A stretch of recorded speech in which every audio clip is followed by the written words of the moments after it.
Bonjour tout le monde et bienvenue au 5e épisode du Coup de sifflet avec votre animateur Thomas Dessureau. Aujourd'hui, on va parler du Canadien de Montréal, puis de la Ligue nationale en particulier parce que dans les derniers temps, il s'est passé beaucoup d'affaires. Mais pour commencer, on va parler de ce qui s'est passé vendredi passé. On a assisté à 2 décès connus. Niveau international, puis plutôt niveau Québec. Niveau international, c'est lui qui était connu pour ses jokes sur les internet, que le monde niaisait, et pour beaucoup d'autres affaires, c'est Chuck Norris. Bon, à 86 ans, qui faisait beaucoup d'arts martiaux, qui a fait beaucoup de séries puis de films. Il est décédé ce vendredi dernier et il va être connu pour encore beaucoup de choses qu'il a fait. Puis sérieusement, c'est quand même triste qu'il soit décédé parce que la dernière fois qu'on l'a vu, il avait fait un post sur les réseaux pour dire qu'il était encore en forme puis qu'il veut continuer à se mettre en forme, mais finalement la mort l'a rattrapé puis il est décédé. Sinon, autre niveau au Québec, le fameux Roger Brulotte, lui qui s'occupait du baseball pour les Expos, pour les Jays, puis pour le baseball en particulier, est décédé à cause d'un cancer. Lui, il était connu au Québec pour son bonsoir, elle est partie. Puis, sérieusement, il va manquer à beaucoup de monde parce que Roger il était là depuis très longtemps. Il a travaillé pour les Expos, il a travaillé animateur à la TV comme Jacques Doucet, puis plein d'autres animateur, puis son dernier souhait, c'est quand il voulait mourir, il voulait dire que on prenne sa phrase pour quand il est décédé. Maintenant, ça passe de bonsoir, elle est partie à bonsoir, il est parti. Rest in peace, mon Roger. Prochain point, la NHL. On a assisté à beaucoup de moves de beaucoup d'équipes qui veulent aller dans les séries éliminatoires, qui veulent pouvoir se qualifier. Dans l'Ouest, l'Avalanche du Colorado qui s'est qualifié pour les séries. Niveau de l'Est, on n'a pas encore d'équipe nécessairement qualifiée parce que les équipes sont très proches dans le classement. Tampa Bay, Buffalo, Caroline, toutes les autres équipes sont très proches. Ça va être difficile pour savoir qui va être dans les séries parce que souvent les équipes sont à 2 points d'écart, 3 points d'écart, 1 point d'écart. Comme les Canadiens en ce moment, leurs places sont pas assurées parce que tu as les Red Wings puis plein d'autres équipes qui sont derrière. Mais au moins, hier, on a assisté à des victoires comme Toronto qui ont réussi à battre Boston, que Boston sont dans la grosse course pour les séries. T'as le Canadien qui ont gagné hier contre Caroline. Une méchante game, c'était pas parti pour la victoire, mais finalement, ils se sont réveillés et ils ont réussi à gagner. Tout comme la game contre les Islanders. On perdait après la première période, on menait après la deuxième, puis on a mené la troisième pour on a gagné la game. Quand même 7-3 pour une game contre les Islanders, c'est quelque chose parce que vu le line-up des Islanders, c'est très différent de notre line-up avec des petits joueurs comme Alex Newhook qui en ce moment il prouve, Oliver Kapanen puis plein d'autres joueurs. Mais là, je vais parler d'une affaire en pas que les Canadiens. Sérieusement, Brendan Gallagher, plus ça l'avance, plus il fait pitié. Là. Parce qu'en ce moment, là, hier, j'écoutais la game de Caroline, là, je le voyais patiner, là. Il y avait de la misère en salle. Là. Ça paraît qu'il est plus à son top de la jeunesse puis qu'il va, d'après moi, bientôt prendre sa retraite. C'est si l'année prochaine, c'est pas sa retraite. Mais on a hâte de voir ça au niveau Brendan Gallagher, tout comme le line-up. Est-ce que Alexander Zarowski de la KHL va venir jouer dans la Ligue nationale? Est-ce que Michael H va venir jouer dans la Ligue nationale? Est-ce qu'ils vont décider de leur retirer Strouble pour Jacky, même si Strouble de ça se fait une bonne job au niveau défensif? Mais on a hâte de voir ça, puis ça va être quelque chose de voir ça, puis on a hâte.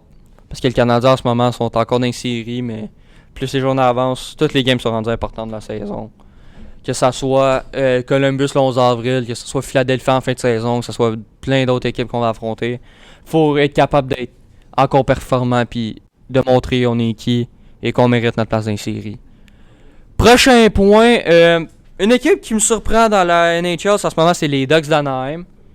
Qui montrent, ils jouent comment dans la ligue, ils montrent pourquoi ils méritent d'être des séries. Juste avec leur move pour John Carlson au marché des échanges. Ils sont quand même bons, puis ils méritent leur place dans les séries. Comme Buffalo cette année, qui prouvent pas nécessairement qu'ils sont les meilleurs dans la ligue. Ils sont vraiment bons cette année, Buffalo. Là. C'est quelque chose, le Tage Thompson, Owen Power, Bowen Byram, puis plein d'autres choses qui méritent des joueurs qui doivent être mérités d'être dit, mais que je peux pas tous les dire parce que sinon ça va être long. Mais j'ai hâte de voir quand ça va arriver pour Buffalo parce que en ce moment, ils prouvent que l'année passée, ils n'étaient pas la meilleure équipe, mais cette année, ils prouvent qu'ils sont une bonne équipe. Bon, c'est pas mal tout au hockey parce que, oui, comme je vous dis, les courses pour les séries, ça continue. Les équipes continuent à gagner. Des équipes qui perdent puis qui vont baisser dans le classement, on va continuer de voir ça puis à suivre. Prochain point, la WWE, encore dans le Road to WrestleMania, sont en pleine course pour savoir qui va être dans les matchs à WrestleMania, en tout autre le match au Bafemi, Brock Lesnar, j'en parlé la dernière fois. Maintenant, il y a eu annoncé AJ Lee, Becky Lynch au dernier show de lutte.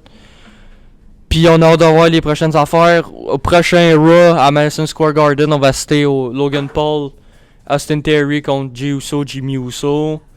Puis plein d'autres matchs. Oui, on a aussi l'autre match Bayley, Lyra Valkyria contre Lash Legend, Nia Jax. On va voir qu'est-ce qui va se passer. Surtout au dernier Rock, ça l'a beaucoup brassé. Surtout sur le point Roman Reigns, CM Punk, Jey Uso, Jimmy Uso.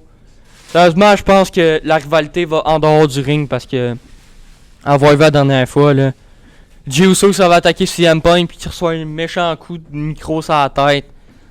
C'est dangereux de 1 puis sérieusement, c'est ça on se fait pas apprendre bientôt qu'il va avoir une blessure puis j'espère pas parce qu'à date il nous set WrestleMania, mais il nous set pas WrestleMania en même temps. Là. Parce que plus les journées avancent, plus t'as beaucoup de lutteurs qui ont pas encore annoncé de match pour WrestleMania. Entre autres, Seth Rollins, Gunther. Ben Gunther, je pense qu'en fait le fait, c'est parce que il était censé affronter Rey Mysterio.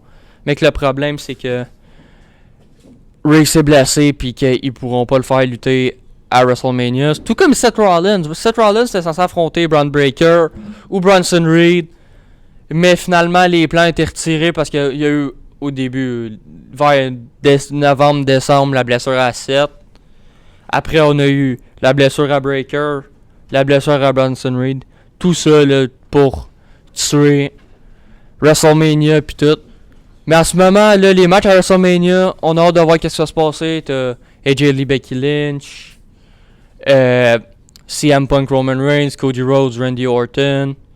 Puis plein d'autres matchs au Bafemi, Brock Lesnar. Puis d'autres matchs qui vont être annoncés dans les prochaines journées. Moi, c'est si je me demande, est-ce qu'ils vont faire lutter Panther à WrestleMania? Est-ce qu'ils vont faire lutter Carmelo à WrestleMania? Parce que Carmelo, avec ses Open Challenge, je considère plus la ceinture comme une ceinture mid-card de SmackDown qu'une ceinture de mid-card pay-per-view. Puis sérieusement, j'ai hâte de voir comment ça va se passer puis comment ça va arriver. Je pense sérieusement que d'ici pas grand temps, Finn Balor, Dominic Mysterio va être annoncé.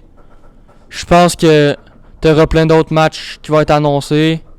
D'autres choses qui vont être annoncées aussi comme est-ce qu'il va y avoir des promos, est-ce qu'il va y avoir des retours, est-ce qu'il va y avoir des matchs. J'ai hâte de voir ça.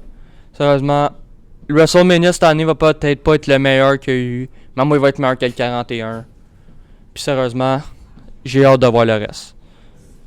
Sinon, pas mal tout. Ça fait un épisode court parce que en ce moment, comme j'ai dit, il se passe des affaires dans la ligue, mais qui sont pas encore le plus fort, comme la WWE, les matchs vont continuer à avancer. Puis on va assister aux prochaines affaires. Surtout, j'ai hâte de voir les prochaines choses qui vont se passer dans la ligue. Oui, ça fait un épisode court, moins court, plus court que ceux d'avant. J'ai fait votre animateur Thomas Dessureau et le coup de sifflet. Ciao.